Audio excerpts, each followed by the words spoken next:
Hello everyone, welcome all of you.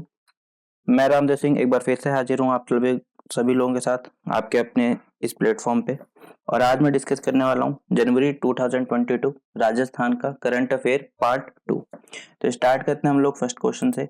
हमारा पहला question है वायुसेना के युद्धाभ्यास वायु शक्ति 2 का आयोजन निम्न में से कौन सी फायरिंग रेंज में किया जाएगा? एयरफोर्स मैन्यूवर वायु शक्ति will be conducted at which of the following firing range. तो ये हालांकि होगा तो फरवरी में 10 फरवरी के आसपास 2022 में ही, लेकिन अभी चर्चा का विषय है और एग्जाम में आ सकता है, तो इसलिए हम लोग देख लेते हैं कि पोखरण, महाजन, छांदन और जोधपुर। तो इसका आंसर हो जाएगा चांदन। इसको कुछ इस तरह लिखा हुआ दिखेगा आपको एग्जाम में, चांदन रेंज या चांदन भी लिखा हुआ आ सकता है। ठीक है, वो टाइप करने वाले पे डिपेंड है क्या टाइप करेगा। तो वायु शक्ति 2 नाम की जो एक एक्सरसाइज है वायुसेना की, वो किस में होगी? चांदन में। और इसका कौन सा वर्जन है? ये सेकंड वर्जन है। अगर मैं बात करूं वायु शक्ति 2 है क्या, तो ये इसमें क्या रियल टाइम टारगेट के तहत होता है। रियल टाइम टारगेट को ये लोग निशाना बना के अपना युद्धाभ्यास करते हैं। और इसका जो फर्स्ट वर्जन हुआ था, जिसको मैं वायु शक्ति लिखूं सिर्फ, वो हुआ था 2019 में। फर्स्ट वर्जन कब हुआ था? 2019 में। अब 3 साल के बाद 2022 में इसका हो रहा है। इसकी जो खास बात है इसमें क्या होगा, राफेल भाग लेगा, ठीक है, चिनूक भाग लेगा, और एक और आएगा इसमें हमारा अपाचे अपाचे हेलीकॉप्टर। ठीक है, तीनों तीनों भाग लेंगे। अगर मान लो एक क्वेश्चन इसमें और काफी बार पूछा गया है कि वायु शक्ति 2022 ये अलग है, ठीक है, वायु शक्ति 2022 अलग है, ये होगा पोखरण रेंज में। और पोखरण रेंज कहाँ है? जैसलमेर में। पता है हमको इसके बारे में। एक हमने देखा इसी साल का दक्षिण शक्ति, जो कहाँ पे हुआ? सेम पोखरण रेंज में हुआ, और ये एआई आधारित था, भारतीय सेना की दक्षिणी कमान का। एक क्वेश्चन ले सकते हैं कि राफेल का जो सबसे पहले प्रदर्शन किया गया था, कौन से युद्धाभ्यास में राफेल को सबसे पहले यूज किया गया था? तो भारत और फ्रांस की एक युद्धाभ्यास हुआ था। ये एसीएफ के एग्जाम में 2021 में पूछा गया था, डेजर्ट नाइट के नाम से हुआ था ये, डेजर्ट नाइट। और आई थिंक ये कंप्लीट हुआ था जोधपुर में। तो क्वेश्चन यही आया था डेजर्ट नाइट कहाँ पर हुआ है, ये क्वेश्चन पूछा गया था एसीएफ 2021 के एग्जाम में। आई थिंक फरवरी में या जनवरी में जब भी इसका एग्जाम होता है तब का क्वेश्चन है ये। ठीक है, तो ये हमने देखा वायु शक्ति के बारे में। नेक्स्ट क्वेश्चन है हमारा, according to the report related to electrical vehicles of ministry of road and transport highway which state and union territory, and हटा के बीच में स्लैश लगा दो, मतलब कौन सा राज्य केंद्र शासित प्रदेश है जिसको पहला स्थान मिला है? तो कौन से राज्य और केंद्र शासित प्रदेश का है पहला राज्य? तो इसका आंसर हो जाएगा दिल्ली। ठीक है, दिल्ली के मतलब कि दिल्ली इसका आंसर हो जाएगा। हम लोग राजस्थान की बात करें तो राजस्थान को मिली है 6th रैंक मिली है। इसमें क्या है कि इलेक्ट्रिकल वाहनों को बढ़ावा देने के लिए एक योजना लागू की गई थी, अगर आप लोगों को इसके बारे में पता हो तो, फेम इंडिया के नाम से। ठीक है, इसके तहत क्या किया जाता था, कोई इलेक्ट्रिकल व्हीकल खरीदता था तो उसको अनुदान दिया जाता था। मैं आपको करंट का बताऊं तो राजस्थान सरकार ने 70,000 रुपए से लेकर 3 लाख रुपए तक के अनुदान की बात की गई इलेक्ट्रिकल व्हीकल में। ठीक है, तो इंडिया फेम स्कीम थी। इसमें क्या होता था कि वाहन जो भी इलेक्ट्रिकल वाहन खरीदेगा उसको सब्सिडी मिलेगी। तो इसका जो पहला वर्जन था वो 2015 में स्टार्ट हुआ था, 2019 तक चला था। फिर आया फेम 2.0। इसके अंतर्गत देखो काफी काम किए जाते हैं, जैसे सड़क चल रही है उसके ऊपर ना हाई स्पीड चार्जर लगाना, जैसे इलेक्ट्रिकल व्हीकल चार्ज करने होते हैं, जैसे अपने पेट्रोल चाहिए होता है वैसे ही। ठीक है, अभी क्या पॉलिसी लाई है सरकार? बैटरी रिप्लेसिंग की। अभी बजट में आप लोग देखोगे तो बैटरी रिप्लेस कर सकते हैं। आप लोग देखा होगा कोई वीडियो वगैरह कैसे कि इसमें बहुत सारी बैटरी चार्जिंग पे लगी रहती है। कोई व्हीकल वाला आएगा, अपनी बैटरी निकालेगा, इस यहाँ से एक बैटरी निकाल के अपने में डाल लेगा और ये वाली इसमें डाल देगा। ठीक है, तो ये सिस्टम चलता है। और फेम 2.0 स्टार्ट हुआ 2019 में, ये अभी 31 मार्च 2022 तक चलने वाला है। ठीक है, तो ये सारी चीज है फेम की। और ये फेम इंडिया भी कौन सी स्कीम के तहत चलाया जा रहा है? वो है नेशनल मिशन ऑन इलेक्ट्रिक होगा, ठीक है, इलेक्ट्रिक मोबिलिटी। इसको NMEM के नाम से जाना जाता है। ठीक है, फेम इंडिया हो गया, ये हो गया। अगर हम बात करें राजस्थान में पहला चार्जिंग स्टेशन, तो जयपुर को मिला है।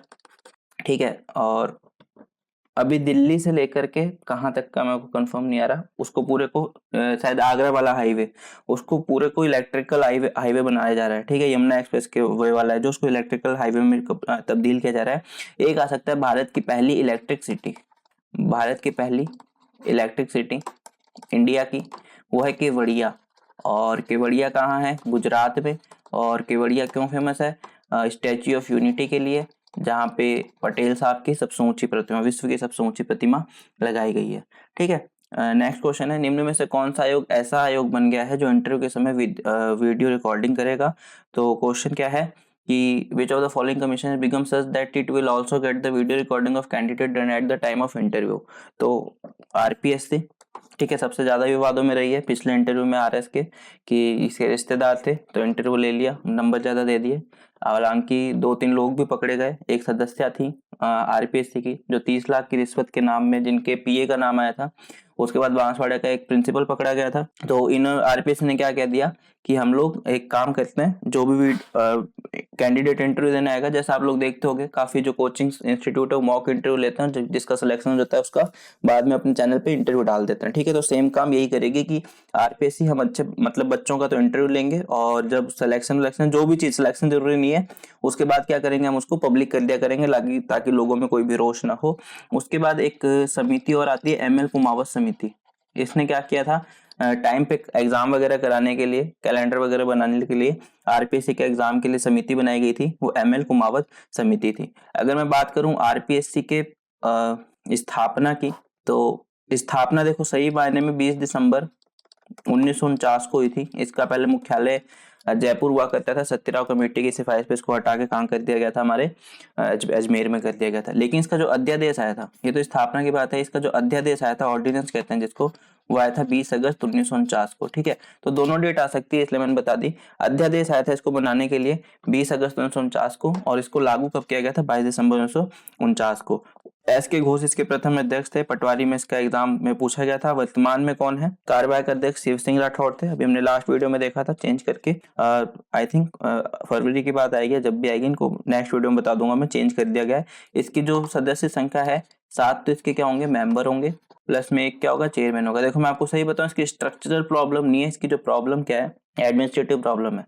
इसमें जो चेयरमैन बनाया जाता है उनका बैकग्राउंड एडमिनिस्ट्रेशन वाला नहीं होता है। जैसे कभी किसी शिव सिंह राठौड़ बहुत शानदार थे, इससे पहले वाले बहुत अच्छे। एमएल लाठर साहब पुलिस से आए थे, तो उनका देखो मैं ये नहीं कह रहा कि खराब है, खराब नहीं, लेकिन अगर कोई एडमिनिस्ट्रेशन का बंदा आईएएस वगैरह कोई लगाएंगे तो मेरा मानना है कि उस चीज को ज्यादा अच्छे से वो चला पाएंगे। लेकिन किसी को भी उठा के, और बस राजनीतिक कारणों से आप कह सकते हो, लेकिन जैसे यूपीपीएससी की बात करो तो उन्होंने बहुत सुधार किया इस चीज में, और सब कुछ ट्रैक पे आ चुका है यूपीपीएससी में। एमपीपीएससी का सेम चल रहा है, बीपीएससी का, क्योंकि वहाँ पे जो अध्यक्ष वगैरह होते हैं, मेंबर वगैरह बहुत अच्छे लेवल के होते हैं।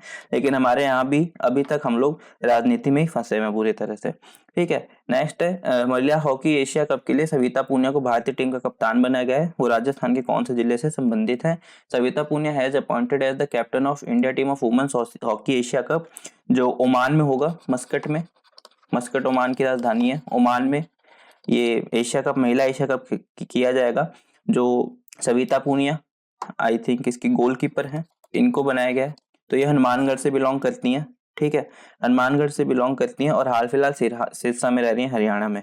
और इन्होंने, आप लोगों ने अगर टोक्यो ओलंपिक का क्वार्टर फाइनल देखा होगा तो आई थिंक 8 या 10 गोल के आसपास ऑस्ट्रेलिया के पेनल्टी कॉर्नर वाले रोके थे, तो इनको वॉल भी कहा जाने लगा है। और अगर आप लोग रियल में देखोगे तो वैसे जो इसकी नियमित रूप से कप्तान है वो आई थिंक रानी रामपाल है। ठीक है, तो रानी रामपाल है।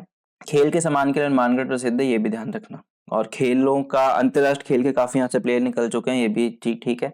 राजस्थान में कितनी आबादी से अधिक नगरीय निकाय में वार्ड समिति का गठन किया जाएगा? In Rajasthan ward committee will be form in the urban body more than how much population? तो इसका आंसर हो जाएगा 3 लाख। ठीक है, 3 लाख से अधिक है। मैंने अभी जनवरी के फर्स्ट पार्ट में कुछ एक अधिनियमों पे बात की थी, तो सेम है नगर पालिका अधिनियम 2009। ठीक है, इसकी जो धारा है 54, उसके तहत क्या है, वार्ड समिति को अब क्या कर दिया गया है, अनिवार्य। अभी तक अनिवार्य नहीं था। ठीक है, वार्ड समिति का मतलब आप एकदम लोकल लेवल पे लोगों की जानकारी, लोगों की जो परेशानी है उसको ध्यान रख रहे हो, तो उसको अब अनिवार्य कर दिया गया है।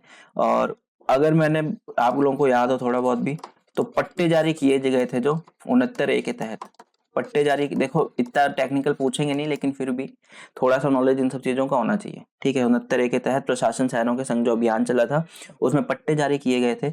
और इसके अंतर्गत जैसे प्रशासन शहरों के संघ जो अभियान है जिसपे हमने बात की, जो 2 अक्टूबर से 31 मार्च 2022 तक चलने वाला है, और इसमें कौन कौन थे? 213 तो नगरीय निकाय हैं राजस्थान के, 3 विकास प्राधिकरण, 14 यूआईटी या नगर विकास न्यास कह सकते हो जिसको, और 8 विभाग शामिल थे। ठीक है, विकास प्राधिकरण 3 कौन कौन सा है आपको बताना है। पहला जयपुर है, दूसरा जोधपुर है, तीसरा कौन सा है ये आप लोगों को बताना है। ठीक है, फिर है अमृतसर जामनगर एक्सप्रेसवे निम्न में से कौन से परियोजना के तहत बनाया जा रहा है? सेल्फ रिलायंट मतलब आत्मनिर्भर भारत हो गया। ठीक है, Amritsar Jamnagar expressway is being built under which of the following project? तो इसका आंसर हो जाएगा भारतमाला प्रोजेक्ट। भारतमाला प्रोजेक्ट के अंतर्गत Amritsar Jamnagar express highway I think 8 लेन का बनाया जा रहा है। ये इसका पूरा का पूरा मैप है। 2 रूट हैं, हमको इस पे ध्यान नहीं देना, मेन इस पे ध्यान देना है। अमृतसर से लेकर के जामनगर तक राजस्थान में बीकानेर, नागौर, जोधपुर होता हुआ निकलेगा। इसकी बीकानेर सॉरी राजस्थान में लेंथ कितनी होने वाली है? 636 किलोमीटर। ठीक है, लेंथ कितनी होने वाली है राजस्थान में इसकी? 636 किलोमीटर है। और टोटल कितना होगा? 1224 किलोमीटर का। ठीक है, टोटल कितना होगा? 1224 किलोमीटर का। भारतमाला परियोजना की बात करें तो 2015, इसका मंथ चेक कर लेना, जुलाई 2015 में इसको लॉन्च किया गया था। उसके बाद ये निकलेगी अपने अमृतसर से जामनगर तक। बीच में इसमें क्या किया जाएगा?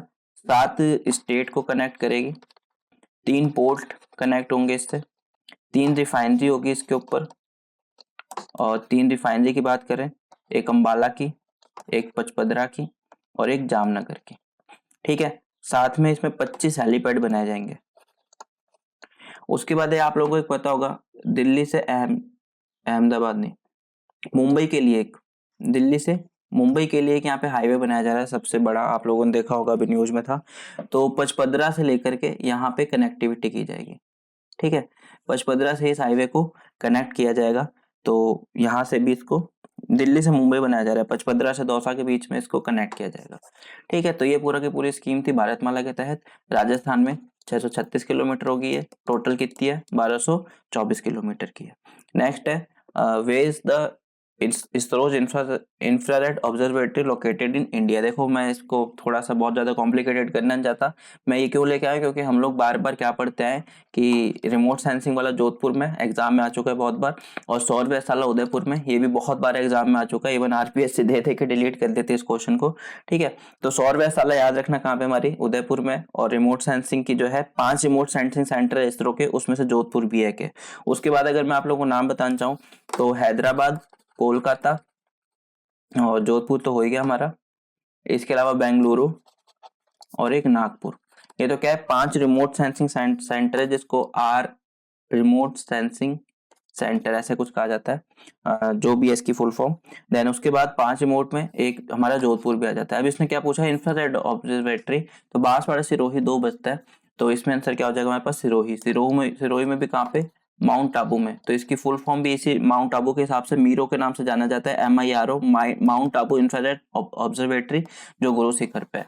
ठीक है, ये पूरी की पूरी ऑब्जर्वेटरी बनी हुई है। और इसमें क्या है, अभी एस सोमनाथ नाम के व्यक्ति हैं, उनको क्या बनाया गया है? इसरो का चेयरमैन बनाया गया है। तो इसलिए मैंने आप लोगों को बता दिया कि ये वाला जो है अभी एग्जामिनर किसी एग्जाम में बहुत कम आया हुआ है, तो इस चीज को ध्यान रखना। मीरो कहाँ पे है? हमारा सिरोही में पड़ता है।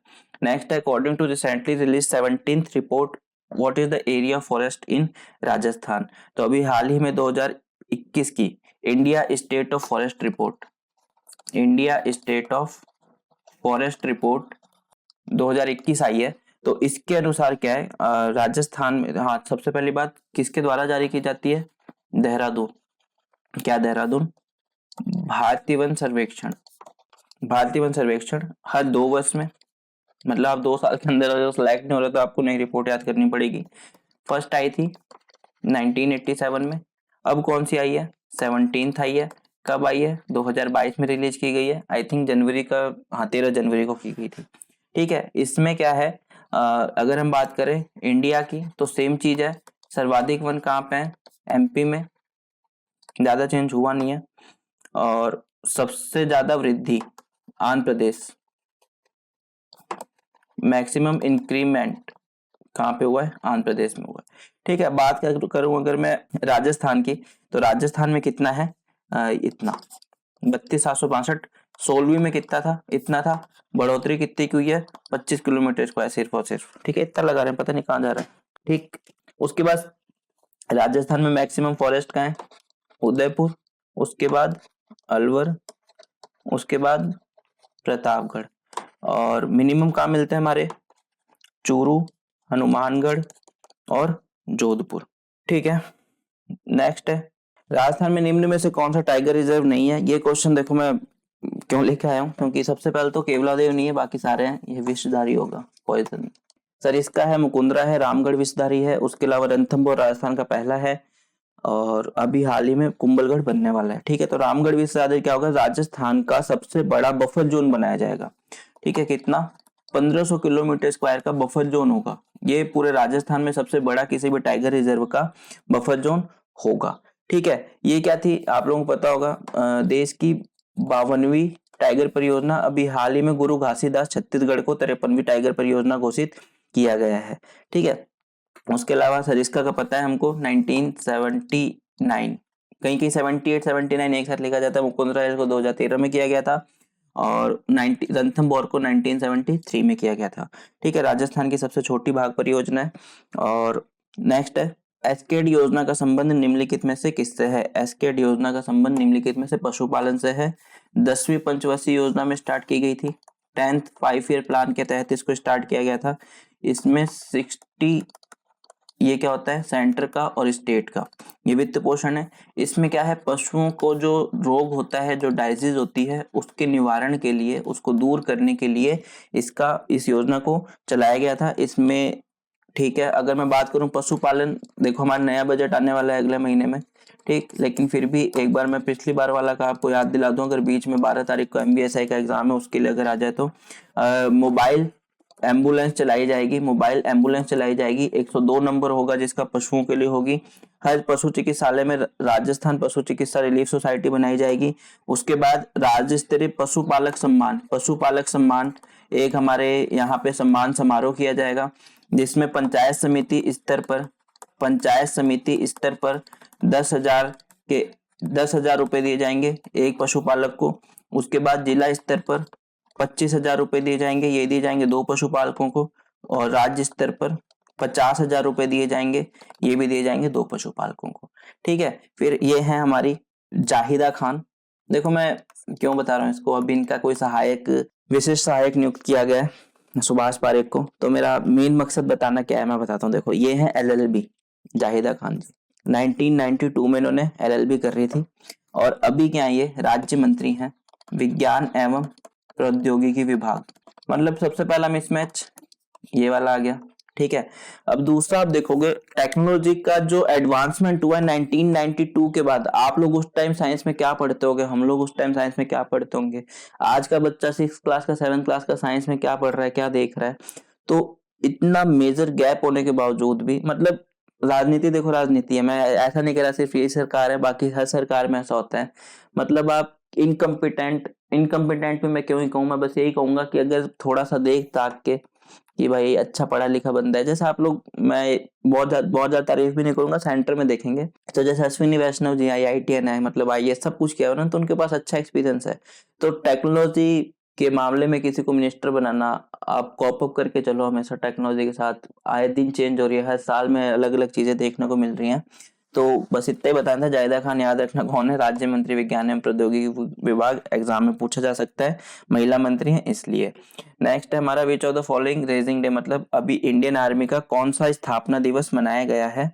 इंडियन आर्मी का हाल ही में अभी कौन सा स्थापना दिवस मनाया गया है, तो इसका आंसर हो जाएगा हमारा 74th 74वां स्थापना दिवस बनाया गया 15 जनवरी 2022 को। भारतीय सेना 15 जनवरी 2022 को बनाया गया। ठीक है, और 1949 में इसकी 1949 होगा, इसकी स्थापना की गई थी। ठीक है, इतना ही है बस। हाँ, क्यों पूछा मैं, क्योंकि जैसलमेर में सबसे बड़ा खादी का तिरंगा फहराया गया था लोंगे वाला पोस्ट पे। विच ऑफ द फॉलोइंग, केंद्र सरकार द्वारा स्वच्छ भारत मिशन के तहत राज्य के कितने निम्न में से कौन से स्थान को आइकनिक प्लेस की सूची में शामिल नहीं किया गया है। तो कुंभलगढ़ फोर्ट है, अजमेर दरगाह है, जैसलमेर फोर्ट है, आमेर फोर्ट नहीं है, इसकी जगह क्या हो जाएगा, रामदेवरा हो जाएगा। ठीक है, राष्ट्रीय स्वच्छ भारत मिशन है, 2 अक्टूबर 2014 से स्टार्ट हुआ था, और इसका सेकंड वर्जन जो है SBM का, वो हाल ही में स्टार्ट हुआ है अभी अक्टूबर 2021 में, कंटिन्यू रखा है इसको। इसमें आइकॉनिक प्लेस है, भारत के 12 संस्थान, उसमें से राजस्थान के 4 हैं। ठीक है, रामदेवरा रुणीचे में है जो। नीति आयोग द्वारा राज्य स्वास्थ्य सूचकांक 2019-20 में राजस्थान की कौन सा स्थान है? 16वां स्थान है। और इसमें सिर्फ 18 स्थान आपको देखने को मिलेंगे, जिसमें सबसे नीचे हमारा, आज तक मैं आपको बता देता हूँ रिपोर्ट, ये रही health state progressive India report on the rank of state and union territory health index round 4 2019-20। ठीक है। चौथी आई है, वर्ल्ड बैंक के सहयोग से बनाई जाती है, मिनिस्ट्री ऑफ वेल्थ अफेयर और साथ में नीति आयोग, 3 जने हैं, इन तीनों के सहयोग से पूरी की पूरी रिपोर्ट तैयार की जाती है। स्कोर कार्ड की बात करें तो ये तो हमारा 2018-19 का, मतलब पिछले साल वाला, मतलब पिछले थर्ड रिपोर्ट का है, और ये चौथी रिपोर्ट का है। केरला, तमिलनाडु, ये देखना, सेकंड पे तमिलनाडु, थर्ड पे तेलंगाना, फोर्थ पे आंध्र प्रदेश और फिफ्थ पे कौन है? महाराष्ट्र है। ये पुरानी वाली रैंकिंग है। ठीक है, मतलब महाराष्ट्र की जगह चेंज नहीं हुई है, केरला की जगह चेंज नहीं हुई है, बाकी यहाँ पे जगह बदली गई है। ठीक, उसके बाद लास्ट में देखा जाए तो सबसे पहले कौन था? हमारा राजस्थान था, लेकिन वो अब थोड़ा ऊपर आ गया। सॉरी, लास्ट में यूपी है, ये लास्ट है। ठीक है, फिर सेकंड लास्ट ये है, थर्ड लास्ट ये है, फोर्थ लास्ट ये, मतलब 16th रैंक ये, 17th रैंक ये, 18th रैंक ये और 19th रैंक ये। ठीक है, तो ये पूरा का पूरा सिस्टम है हमने जो देखा। ओके, मेरा गांव मेरी धरोहर scheme run by which of the following ministry. मेरा गांव मेरी धरोहर नाम की एक योजना है जो union ministry of information technology के द्वारा चलाई जाती है। इसमें भारत के गांव की सांस्कृतिक धरोहर के संरक्षण के लिए चलाई गई है, और इसमें पायलट प्रोजेक्ट के तहत राजस्थान के 5 गांव और पूरे भारत के 80 गांवों का चयन किया गया है। फिर एक है कि पहली बार बांग्लादेश के दर्शना तक 42 वैगन का एक रैक भेजा गया है, किसका? चाइना क्ले का। बीकानेर में 3 क्ले मिलती है, आप लोगों को इसका थोड़ा सा आइडिया होना चाहिए। एक तो हमारी चाइना क्ले, बॉल क्ले और फायर क्ले। तो बीकानेर से बांग्लादेश भेजी गई है। बांग्लादेश में भी कहाँ पे? हमारे दर्शना नाम की जगह है। ठीक है, दर्शना के स्टेशन तक वो जाएगी। कोलायत से निकली थी मालगाड़ी। ठीक है, कोलायत जहाँ पे कपिल मुनि का आश्रम है, और ठीक है, वहाँ उसके आसपास काफी इलाका है कोलायत में। अगर हम देखेंगे तो, अगर आप लोग बिलोंग करते हो उसके आसपास है तो आपको पता होगा, China clay, fire clay, ball clay का पूरा जो इलाका है वहीं पे पाया जाता है। निम्न में से कौन सी प्रजाति के ऊंट का प्रयोग बीएसएफ के द्वारा किया जाता है? तो नाचना प्रजाति जो है, नाचना प्रजाति के ऊंटों का प्रयोग बीएसएफ के द्वारा किया जाता है। और ये आप देख सकते हैं, पर जो अभी 26 जनवरी की परेड होगी या हो चुकी है अब तक, तो उसके अंतर्गत क्या है, ये पूरी की पूरी पोस्ट जाती है ऊँटों की। ठीक है, तो नाचना जो ऊँट है उसका प्रयोग इसमें किया जाता है। और ठीक है, इसका सबसे पहले जो यूज था 1976 में स्टार्ट किया गया था। ठीक है, ऊँटों का दस्ता सबसे पहले कहाँ पे? 1976 में बीएसएफ के द्वारा। ये भी ध्यान रखना, ये बीएसएफ ही इसको पालते हैं, नाचना ऊँट को वही पालते हैं, क्योंकि इसकी सवारी के लिए बहुत अच्छा होता है, ये स्पीड अच्छी खासी होती है इनकी।